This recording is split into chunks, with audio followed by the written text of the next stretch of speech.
Hi friends, welcome to life 360 tailor. இந்த வீடியோவில் நம்ம என்ன பார்க்க போகிறோம் அப்படின்னா, ஒரு 3 நாள் வந்து நான் பண்ண ஒர்க் எல்லாமே இந்த வீடியோவில் இருக்க போது. அதே மாதிரி நிறைய ப்ளவுஸ் இருக்குக்கா, என்னால் தைக்கவே முடியல, நான் தைக்கணும் தான் நினைக்கிறேன், என்னால் தைக்க முடியல அப்படின்னா கண்டிப்பாக இந்த வீடியோவை ஃபுல்லாக மிஸ் பண்ணாமல் பாருங்கள். இதில் சொல்கிற சின்ன சின்ன விஷயங்களை ஃபாலோ பண்ணீங்க அப்படின்னாலே உங்களாலையுமே வந்து டெய்லி உள்ள வேலையை டெய்லி முடிக்க முடியும்.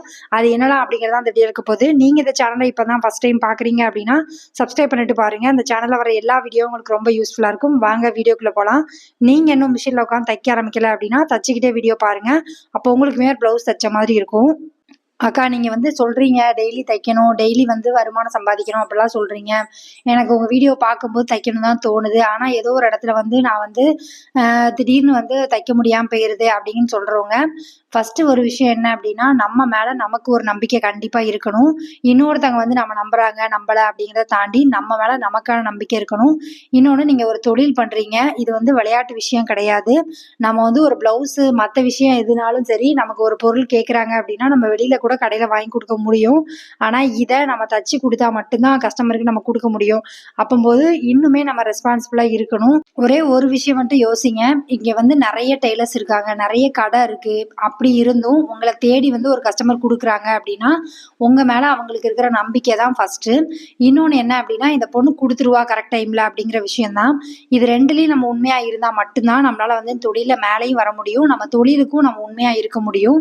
அதனாலதான் நான் எப்பவுமே சொல்லுவேன், கரெக்ட் டைமுக்கு கொடுக்குற மாதிரி பார்த்துக்கோங்க. எந்த விதத்துலையும் எக்ஸ்கியூஸ் சொல்கிற மாதிரி நடந்துக்க கூடாது. ஏன்னா நம்ம ஒரு வேலை வந்து நமக்கு 1000 பிரச்சனை இருக்கும். நிறைய பேர் சொல்லுவீங்க, அக்கா நான் இன்னைக்கு கொடுக்கணும் தான் நினச்சேன்க்கா, எனக்கு உடம்பு சரியில்லை, என் குழந்தைக்கு உடம்பு சரியில்லை, என் ஹஸ்பண்டுக்கு உடம்பு சரியில்லை, வெளியில் போகிற மாதிரி ஒரு சூழ்நிலை வந்துருச்சு, அதனால கொடுக்க முடியல. இதெல்லாமே நான் அதுக்கு தான் சொல்கிறது. எப்போவுமே கஸ்டமர் என்ன டேட் கேட்குறாங்களோ அதுக்கு முந்தின நாளே நம்ம ரெடி பண்ணுற மாதிரி வச்சுக்கணும் அப்படிங்கிறது. ஏன்னா எப்போ நம்ம சூழ்நிலை என்னவா மாறுங்கிறது தெரியாது. ஏன்னா ஒரு சில கஸ்டமர் வந்து நீங்கள் சொல்கிறத புரிஞ்சுக்குவாங்க. அக்கா எனக்கு உடம்பு சரியில்லை, இல்லை குழந்தைக்கு உடம்பு சரியில்லை, அதனால நீங்கள் பார்த்துக்கோங்க அப்படின்னு சொன்னால் ஓகே. ஆனால் ஒரு சிலர் வந்து அவங்களுக்கு ஏதோ ஒரு ப்ரோக்ராம்காக அதை தைக்கணும்னு கொடுத்துருப்பாங்க. நம்ம வந்து லாஸ்ட் மினிட்ல கொடுக்கல அப்படின்னா அவங்க வந்து கண்டிப்பாக நம்மளை திட்டு தான் செய்வாங்க. இந்த மாதிரி யாரெல்லாம் வந்து திட்டு வாங்கியிருக்கீங்க அப்படிங்கிறதுமே கண்டிப்பாக கீழே கமெண்ட் பண்ணுங்க. அதுக்கப்புறம் என்ன ஆகும் அப்படின்னா, இந்த நீங்கள் வந்து ஒரு 100 தடவை அந்த அவங்களுக்கு தச்சிருப்பீங்க, 100 தடவையும் நம்ம கரெக்டாக கொடுத்துருப்போம். ஆனால் இந்த ஒரு தடவை தான் மிஸ் பண்ணியிருப்போம். ஆனால் இனிமேல் எப்போ அவங்க கொடுத்தாலுமே ஏக்கா கரெக்ட் டைம் கொடுத்துருவீங்களா அப்படிங்கிறத அழுத்த நிறுத்தமாக கேட்பாங்க. இந்த நம்பிக்கையை வந்து நம்ம வந்து சம்பாதிக்கிறது ரொம்ப கஷ்டம். இதை வந்து நம்ம ஒரு செகண்ட்ல வந்து லூஸ் பண்ண முடியும். அதனால நீங்க டெய்லரா இருக்கீங்க, இல்லை எந்த தொழில் பண்றதா இருந்தாலும் கரெக்ட் டைமுக்கு நம்ம கொடுக்குற மாதிரி கண்டிப்பா பிளான் பண்ணிக்கணும். ஒரு சிலருக்கு வந்து வீட்டில் வந்து எனக்கு வந்து சப்போர்ட் பண்ண மாட்டாங்கக்கா, எனக்கு ஒரு வேலை இருக்குன்னு சொன்னால் அப்போ தான் அவங்க ஒரு வேலை கொடுக்காங்க வீட்டில், நான் என்ன பண்ணுறது அப்படின்னு யோசிக்கிறவங்க, உங்கள் வீட்டு சூழ்நிலை அப்படி தான் இருக்குது அப்படின்னா உங்களை வந்து அதுக்கு தக்கன மாற்றிக்கோங்க. நான் எப்போவுமே சொல்கிற மாதிரி கஸ்டமர் கேட்குறதுக்கு முந்தின நாள் கூட ரெடி பண்ணால் கூட தப்பு கிடையாது. ஏன்னா நமக்கு சூழ்நிலை எப்படி வேணாலும் மாறும். அதனால நம்மளும் மனுஷங்க தான், நமக்கும் உடம்பு சரியில்லாமல் போகும். அதனால நீங்கள் எப்போவுமே வந்து கஸ்டமர் கேட்குறாங்க, உங்கள் டைரியில் நோட் பண்ணுறீங்க அப்படின்னா 2ஆம் தேதி கேட்குறாங்க அப்படின்னா 30ஆம் தேதி அவங்களுக்கு கொடுக்குற மாதிரி நீங்க வந்து எப்பவுமே பிளான் பண்ணிக்கணும். இது எதுக்காக நான் இப்பவுமே வந்து இதை ப்ராக்டிஸ் பண்ணிக்கோங்கன்னு சொல்றேன் அப்படின்னா, நீங்க நாளைக்கு ஒரு கடை வைக்கணும் அப்படின்னா கூட இந்த மாதிரி மெத்தட்ல கொண்டு போனா மட்டும்தான் உங்களால வந்து கடையுமே ரன் பண்ண முடியும். அதே மாதிரி நைட்டு வந்து கட் பண்ணுற பழக்கம் வந்து கட்டாயம் உங்களுக்கு இருக்கணும். நீங்கள் என்னதான் வந்து எனக்கு இல்லைக்கா பகலில் கட் பண்ணால் தான் என்னால் தைக்க முடியும் அப்படின்னு நினச்சா கூட ஒரு தடவையாவது நான் சொல்கிறதுக்காக ஒரு 1 வீக் வந்து நைட்டே கட் பண்ணி வச்சு தூங்கி எழுந்திரிச்சு தைக்க ஆரம்பிங்க. உங்களுக்கு எவ்வளோ வந்து ஈஸியாக இருக்குது அப்படிங்கிறத பாருங்கள். இன்னொன்று, நம்ம டைம் எவ்வளோ சேவ் ஆகுது அப்படிங்கிறத பாருங்கள். ஏன்னா ஈவினிங் டைமுக்கு மேலே நம்ம உடம்பு வந்து ரொம்ப சோர்வாயிரும். அந்த டைமில் உட்காந்துருந்து செய்கிற வேலை தான் நம்மளால் செய்ய முடியும். கீழே உட்காந்து கூட நம்ம வந்து சில பேர் தரையில் போட்டு தான் வெட்டுவீங்க. ஒரு சிலர் வீட்டில் வந்து டேபிள் இருக்கும். அந்த மாதிரி என்ன இருக்கோ அந்த டைம் அப்போ வந்து நம்ம ரிலாக்ஸாக உட்காந்து வெட்டும் போது நமக்கு வந்து ஈஸியாக இருக்கும். பகல் பொழுதுல வந்து நம்ம மைண்ட் வந்து நல்லா ஃப்ரெஷ்ஷாக இருக்கும். நம்ம ஸ்பீடாக தைக்கிறதுக்கு நமக்கு அந்த டைம் தான் ரொம்ப உகந்ததாக இருக்கும். நிறைய டெய்லர்ஸ்ல கேளுங்க, காலையில் போனோடனே வேகமாக தைக்கிறாங்க அப்படின்னா அது வந்து அவங்களுக்கு ஈஸியாக இருக்கும். நைட்டு போக போக அதாவது ஈவினிங் ஆக ஆக என்ன ஆகும் அப்படின்னா கொஞ்சம் டயர்டில் உடம்புமே வந்து கொஞ்சம் மெதுவாக தைக்க ஆரம்பிக்கும். அதனால தான் நான் எப்போவுமே பகல் பொழுதுல வந்து நீங்கள் தைக்க ஆரம்பிங்க அப்படின்னு சொல்கிறது. அதே மாதிரி நீங்கள் கடையிலையும் போய் பார்த்தீங்கன்னா நைட்டே வந்து கட் பண்ணுறதுக்கு கட் பண்ணி வச்சிருவாங்க. அப்போ தான் காலையில் வந்த உடனே க்ளீன் பண்ணிவிட்டு அதுக்கப்புறம் தைக்க உட்கார கரெக்டாக இருக்கும் அப்படிங்கிற மாதிரி. அதே மாதிரி ஒரு சிலர் கமெண்ட் பண்ணுறது என்ன அப்படின்னா, வீட்டில் வந்து நான் டெய்லர் என்ன பண்ணுறேன் அப்படின்னு கேட்கும்போது, நம்ம வீட்டில் டெய்லராக தான் இருக்கிறோம் அப்படின்னு சொல்லும்போது, உனக்கு என்னப்பா நீ வந்து ஒரு நாளைக்கு 1000 ரூபாய் சம்பாதிச்சிருவேன். இந்த மாதிரி வேர்டு எத்தனை பேர் கேட்டிருக்கீங்க அப்படிங்கிறத கண்டிப்பாக கீழே கமெண்ட் பண்ணுங்கள். ரீசெண்டாக நான் ஒருத்தங்கிட்ட வந்து இது கேட்டேன். கேட்கும்போது எனக்கு என்ன தோணுச்சு அப்படின்னா, ஒரே ஒரு நாள் என்னோட சீட்டில் உட்காந்து நீங்கள் வந்து தச்சு பாருங்கள். அப்போ தான் அதோட வலி என்ன அப்படிங்கிறது உங்களுக்கு தெரியும் அப்படிங்கிறதா தோணுச்சு. அவங்க கிட்ட வந்து நான் எதுவுமே சொல்லல. ஆனா, என் மனசுல தோணுன விஷயம் என்ன அப்டின்னா, வீட்ல எந்த மாரி சூழ்நிலை நடந்தாலும் சரி, வீட்ல சண்டை போட்டிருந்தாலும் சரி, இல்ல வெளியில யாரு கூடயாவது சண்டை போட்டிருந்தாலும் சரி, என்ன நடந்திருந்தாலும் நான் அன்னைக்கு எத்தன ப்ளவுஸ் குடுக்கணுமோ, அத நான் கண்டிப்பா குடுத்து தான் ஆகணும். இன்னொன்னு என்ன அப்டின்னா, இதுல ஒரு ப்ளஸ்ஸும் நான் என்ன சொல்லுவேன் அப்டின்னா, இந்த தொழில் பண்றதுனால எனக்கு சில பிரச்சனைகள் வந்து வராம இருக்கு. என்னன்னா, அடிக்கடி ஃபோன் பேச முடியாது என்னால. ஃபோன் வந்து மேக்ஸிமம் வந்து ஒரு 5 நிமிஷம், 10 நிமிஷம் யார்ட்டயாவது பேசினாலே பெரிய விஷயம். அது அது வந்ததுனால, அதாவது நம்ம நார்மலா வந்து வீட்ல வந்து வீட்டு வேலை மட்டும் தான் பார்த்துட்டு இருக்கோம் அப்டின்னா, நான் வந்து அத சாதாரணமா சொல்லல. அப்பம்போது நெறைய நேரம் கிடைக்கும். அப்ப என்ன ஆகும் அப்டின்னா, யார்ட்டயாவது ஃபோன் போட்டு பேசுறது. அவங்க நம்ம ஒண்ணு சொல்லியிருப்போம். அத அவங்க வேறையா புரிஞ்சுக்கிட்டு அவங்கட்ட போய் இன்னொன்னு ஏதாவது சொல்லி, இந்த மாரி பிரச்சனைலாம் வந்து ரொம்ப வந்துட்டு இருந்துச்சு ஸ்டார்ட்டிங்ல. இங்க வந்து தொழில் கொஞ்சம் பிஸி ஆனோனே என்ன ஆச்சு அப்டின்னா, ஃபோன் பேசுறதெல்லாம் குறைஞ்சது. என்னன்னா என்ன அப்டிங்கிற மாரி இருக்கிற மாரி இருந்துச்சு. நம்ம வேலைய பார்த்தோம் அப்டின்னா, நமக்கு 4 காசு கிடைக்கவா செய்யும். நம்ம ஃபேமிலில ஏதோ ஒரு விஷயத்துக்கு வந்து அது சப்போர்ட்டாவும் இருக்கும். இத விட்டுட்டு நான் இன்னொருத்தர்கிட்ட பேசி அதனால ஒரு பிரச்சனை வந்து அதையும் உட்கார்ந்து கஷ்டப்பட்டுக்கிட்டு இருக்கிறத விட, என்ன கொஞ்சம் பிஸி ஆக்கிக்கிட்டா நல்லது அப்படிங்கிற மாரி எனக்கு அப்பதான் தோணுச்சு. இப்ப வந்து ரெகுலராவே நமக்கு ப்ளவுஸ் இருக்கிறது அப்படிங்கிறதுனால, நமக்கு வந்து வேலை இல்ல அப்படிங்கிறது கிடையாது. நானா என்னைக்காவது ஒரு நாள் எனக்கு வேண்டாம், இன்னைக்கு தைக்க வேணாம் அப்படின்னு நெனச்சா தான் உட்கார முடியும். அதுவும் நம்ம மனசுல வந்து தோணாது. ஏன்னா டெய்லி வந்து தச்சு பழகிட்டோம்ல, அது வந்து வராது. கொஞ்சம் வந்து அந்த ஸ்டார்ட்டிங் ஸ்டேஜ்ல இப்பதான்க்கா நான் தையல் தொழில் பழகியிருக்கேன். வீட்ல இருந்து தைக்கிறேன். ப்ளவுஸ்லாம் வர ஆரம்பிச்சுட்டு, என்னால வந்து ரொம்ப நேரம் உட்கார முடியல மிஷின்ல அப்படின்னு சொல்றவங்க, நெறைய தைக்க முடியலன்னு சொல்றவங்கலாம் இத வந்து ஃபாலோ பண்ணுங்க. டெய்லியுமே ஒரு வேலைய செஞ்சுட்டே இருக்கும்போது தான் நமக்கு அது பழகும். இன்னொன்னு எந்த வேலையிலயுமே கஷ்டம் இல்ல அப்படிங்கிறதெல்லாம் சொல்லவே முடியாது. நீங்க எந்த வேலை பார்த்தாலுமே கஷ்டமா தான் இருக்கும். இந்த தொழில பொறுத்தவரைக்கும் என்ன பிளஸ் அப்படின்னா, நம்ம தான் வந்து முதலாளி, நம்ம தான் வந்து தொழிலாளி அப்படிங்கும்போது, நமக்கு நல்லதோ, கெட்டதோ 2மே வந்து நம்மளே வந்து பார்த்துக்கலாம். இன்னொரு விஷயம் என்ன அப்படின்னா, கஸ்டமருக்கும் உங்களுக்கு நடக்கிற சண்டையோ, இல்ல நல்லது, கெட்டதோ எதையுமே வந்து நம்ம வீட்ல இருக்கவங்கட்ட ஷேர் பண்ணாதீங்க. அது வந்து ரொம்ப ரொம்ப தப்பு. ஏன்னா நம்ம மனசு கேட்காம ஒண்ணு சொல்லியிருப்போம். இவங்க வந்து என்ன சத்தம் போட்டாங்க அப்படிங்கிற மாரி. நான் தான் சொன்னேன்ல, "நீ எதுக்கு தைக்கிற? உனக்கு எதுக்கு வேஸ்ட்டா இந்த வேலை? நீ தான் வருத்தப்படுறல்ல." அப்படிங்கிற மாரி சொல்ல தான் ஆள் இருக்குமே தவிர, "இல்ல ஒரு தொழில்னா அப்படிதான் இருக்கும்பா. நீ வந்து பார்த்துக்கோ. அந்த தப்பு வராம பார்த்துக்கோ." அப்படின்னு சொல்றதுக்குலாம் யாருமே இருக்க மாட்டாங்க. அதனால அந்த மாரி தப்பு பிகினரா இருக்கீங்க அப்படின்னா, கண்டிப்பா வந்து வீட்ல ஷேர் பண்ணிறாதீங்க.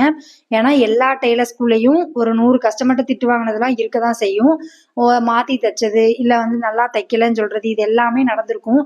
இதெல்லாம் தாண்டி தான் நம்ம வந்து இந்த தொழில வந்து மேல வர முடியும். இன்னொன்னு சின்ன சின்ன தப்பு வருதுக்கா, நான் வந்து நல்லா தைக்கலையோ அப்படிங்கிற மாரி எனக்கே சந்தேகமா இருக்கு அப்படின்னு சொல்றவங்க, அப்படி சந்தேகப்பட வேண்டிய அவசியமே இல்ல. நீங்க ஸ்டார்ட்டிங்ல இருக்கீங்க அப்படின்னா, கண்டிப்பா சின்ன சின்ன மிஸ்டேக் வரும். அத நம்ம சரி பண்ண தான் அடுத்த ப்ளவுஸ்ல அந்த அந்த தப்பு வராம நம்மளால பார்க்க முடியும். நம்ம எந்த இடத்துல மிஸ்டேக் பண்றோம் அப்படிங்கிறதும் நம்ம மத்தவங்க சொல்றது மூலியமா தான் நம்ம வந்து கத்துக்க முடியும். ஒரு ப்ளவுஸ வந்து நல்லா இருக்குன்னு சொல்லும்போது நம்ம எவ்வளோ சந்தோஷப்படுறோமோ, அதே மாதிரி ஒரு ப்ளவுஸ்ல மிஸ்டேக் இருக்கு அப்படின்னு சொல்லும்போது, அத பிரிச்சு கரெக்ட் பண்ணி குடுக்குற வேலையும் நம்ம கரெக்ட்டா பார்த்து தான் ஆகணும். நம்ம 2யுமே வந்து ஈவனா கொண்டு போயிட்டோம் அப்படின்னா, நம்ம வருத்தப்பட வேண்டிய அவசியமே இருக்காது. இந்த 3 நாள்ல வந்து கிட்டத்தட்ட வந்து ஒரு நாளைக்கு ஒரு 4 ப்ளவுஸ் அப்படிங்கிற மாரி தச்சிருப்பேன். இப்ப நான் தச்சுட்டு இருக்கேன்ல, இந்த ப்ளவுஸ் மட்டும் கிட்டத்தட்ட எவ்வளோ நேரம் ஆச்சு அப்படின்னா, ஏன்னா இது வந்து ஆரி ஒர்க் கிடையாது. இந்த கஸ்டமர் வந்து நான் இன்னொரு கஸ்டமருக்கு போட்டிருந்த ப்ளவுஸ வந்து பார்த்துட்டு, இவங்க புது கஸ்டமரு கொண்டாந்து குடுத்துட்டு, "அக்கா எனக்கு இதே மாரி மாடல் வேணும்" அப்படின்னு கேட்டிருந்தாங்க.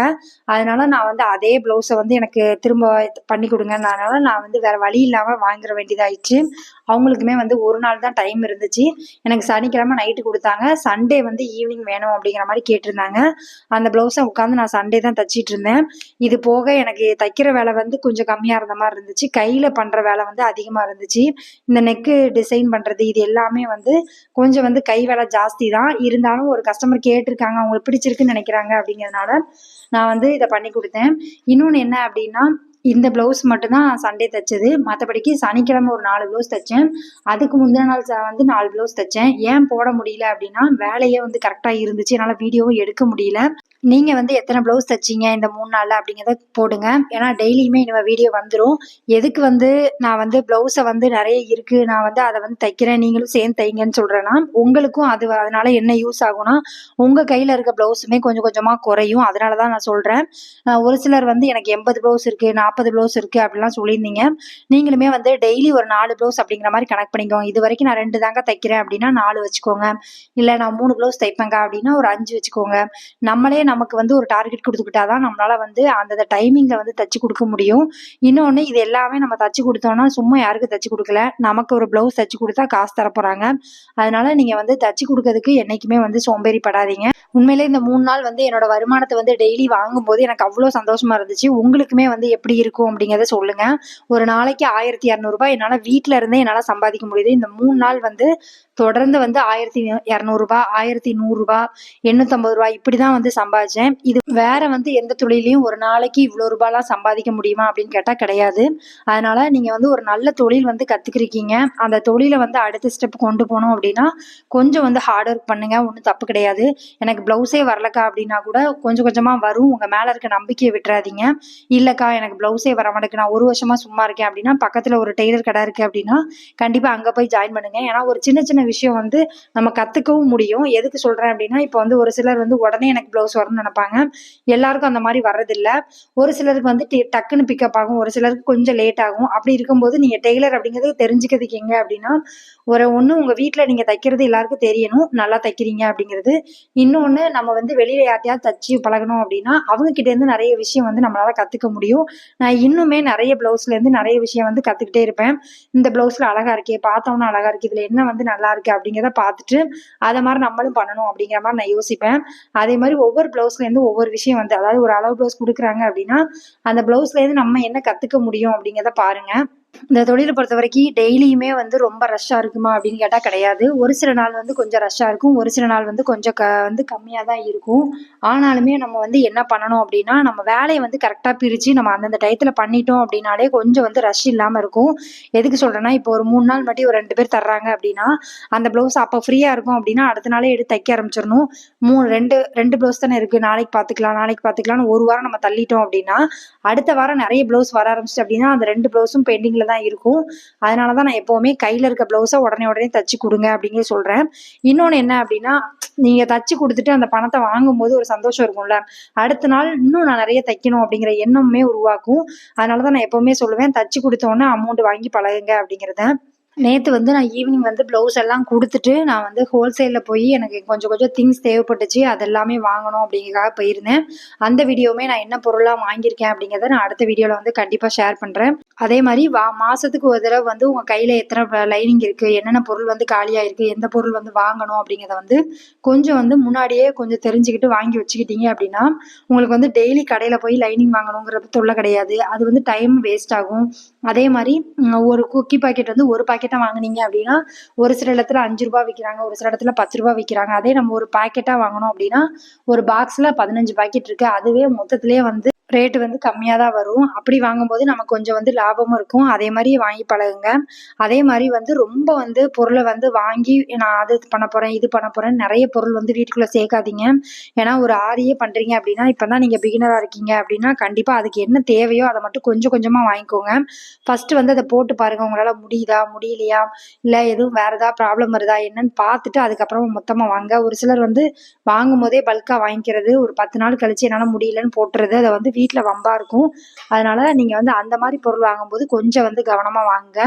ஸ்டார்ட்டிங்ல வந்து கொஞ்சம் வந்து கஷ்டப்படுற மாரி தான் இருக்கும். ஏன்னா நெறைய ஃபங்ஷன் வரும்போது, நெறைய ப்ளவுஸ் வரும்போது விடிய விடிய உட்காந்து தைக்கிற மாரி இருக்கும். அந்த மாரி இருக்கும்போது, இந்த ஸ்டார்ட்டிங் பிகினரா இருக்கவங்களுக்கு கொஞ்சம் வந்து என்னடா இது நைட்டு ஃபுல்லா உட்காந்து தைக்கிற மாரி இருக்கு அப்படிங்கிற மாரி தான் இருக்கும். நீங்க வந்து அத பழகிக்கோங்க. டெய்லியுமே அந்த மாரி வேலை இருக்கிறதுக்கு வாய்ப்பில்ல. அதனால நம்ம கிடைக்கும்போது பயன்படுத்திக்கணும். நான் எப்பவுமே சொல்லுவேன், டைமும் சரி, நம்மளோட ப்ளவுஸ் கிடைக்கிறதும் சரி 2யுமே கரெக்ட்டா பயன்படுத்திட்டோம் அப்படின்னா, இந்த தொழில வந்து நம்மளால வந்து நார்மல் டேஸ்லயே அதாவது பகல்லே உட்காந்து நெறைய சம்பாதிக்க முடியும். அதனால உங்க கையில தான் இருக்கு. உங்க டைம் எந்த இடத்துல நீங்க செலவு பண்றீங்க அப்படிங்கிறது. வெளியில உட்காந்து ஃபோன் பார்க்குறது, வெளியில உட்காந்து பேசுறது, வெளியில எங்கேயாவது சுத்திட்டு வர்றது, இந்த மாரி வேலையெல்லாம் விட்டுட்டு, நம்ம வேலைய நம்ம பார்த்தோம் அப்படின்னா, கண்டிப்பா நம்மளால வந்து இத விட நெறைய சம்பாதிக்க முடியும். இன்னொன்னு என்ன அப்படின்னா, நம்மள சுத்தி இருக்க எல்லாருமே வந்து நீங்க சம்பாதிச்சு நல்லா இருக்கணும்னு நினைப்பாங்களா அப்படின்னு கேட்டா, கண்டிப்பா கிடையாது. இவ எங்க நம்மள விட முன்னேறி வரணும் அப்படின்னு சொல்ற ஆட்கள் தான் நெறைய இருக்காங்க. நம்மள வந்து எப்ப கீழ விழுவோம், நம்மள பார்த்து சிரிக்கலாங்கிறவங்களுக்கு முன்னாடி, நம்மளால முடிஞ்ச அளவுக்கு வேல பார்த்து நம்ம வந்து மேல வர்றதுக்கு என்ன வழி உண்டோ அத தான் பார்க்கணும். ஏன்னா, இப்ப இருக்க உலகமே அப்படிதான் இருக்கு. எனக்கு மேல இவ வந்துறக்கூடாது அப்படிங்கிறதுல ரொம்ப வந்து தெளிவா இருக்காங்க. அதனால நீங்க வந்து கவனமா இருங்க. எல்லாரையுமே வந்து கண்மூடித்தனமா நம்பாதீங்க. நம்ம முன்னாடி ஒண்ணு பேசுறவங்களும், பின்னாடி ஒண்ணு பேசுறவங்க தான் இந்த உலகத்துல இருக்காங்க. நம்ம முன்னாடி நம்மள வந்து நீங்க நல்லா தைக்கிறீங்க, சூப்பரா தைக்கிறீங்க, அமௌண்ட் கம்மியா தான் வாங்குறீங்க அப்படின்னு சொல்லுவாங்க. நம்ம பின்னாடியே போய் இவ என்ன தைக்கிறா, இதுக்கு போய் இவ்வளோ ஒரு அமௌண்ட் வாங்குறா அப்படிங்கிற சொல்றவங்களும் இருப்பாங்க. அதனால இதெல்லாம் வந்து உங்களுக்கு வந்து புதுசா இருக்கும். புதுசா தைக்கிறவங்களுக்கு இதெல்லாம் வந்து பழகிட்டீங்க அப்படின்னாலே இது ஒரு விஷயமாவே யோசிக்க மாட்டீங்க. அதனால அவங்ககிட்ட போய் அதுக்காக இப்போ கேட்டு சண்டை போடணுங்கிறதும் கிடையாது. நீங்க உங்க வேலைய பாருங்க. உங்க திறமைக்கு உங்ககிட்ட குடுக்குறவங்க குடுக்க தான் செய்வாங்க. இன்னொருத்தங்களால நம்மளோட தொழில வந்து கண்டிப்பா கீழ போடவே முடியாது. நம்ம தான் நம்மளோட நஷ்டத்துக்கும், லாபத்துக்கும் காரணம். அதனால உங்க டைம நீங்க வந்து வேஸ்ட் பண்ணாம, உங்க தொழில கரெக்ட்டா கொண்டு போங்க. உங்களால இத விட மேல வர முடியும். இன்னொன்னு என்ன அப்டின்னா, ஒரு தொழில் பண்றோம் அப்டின்னா, அந்த தொழில் கண்டிப்பா உண்மையா இருங்க. அந்த டயத்துக்கு குடுக்குறது, அந்த மாரி கரெக்ட்டா வந்து பேசுறது, ஃபோன் பண்ணா எடுக்கிறது, இந்த மாரி விஷயம்லாம் கரெக்ட்டா பண்ணீங்க அப்டின்னா, உங்க கஸ்டமருமே அதிகமா வருவாங்க. கஸ்டமர் இல்ல அப்டிங்கிறத ஃபீல் பண்றீங்க அப்டின்னா, கண்டிப்பா வந்து வெளில எங்கேயாவது ஒரு டெய்லர் கடையில ஒர்க் பண்ண பாருங்க. ஏன்னா, அப்ப வந்து கொஞ்சம் ஃபேஸ் வேல்யூ கிடைக்கும். நம்மளே 4 பேருக்கு தெரிய ஆரம்பிக்கும். Thank you friends. இவ்வளோ நேரம் வீடியோ பார்த்ததுக்கு ரொம்ப நன்றி. இந்த வீடியோ வந்து உங்களுக்கு பிடிச்சிருக்கும்னு நினைக்கிறேன். பிடிச்சிருக்கு அப்டின்னா லைக் பண்ணுங்க, கமெண்ட் பண்ணுங்க, ஷேர் பண்ணுங்க. இந்த மாரி வீடியோ வேணும் அப்டின்னா கீழ கமெண்ட் பண்ணுங்க. Thank you friends.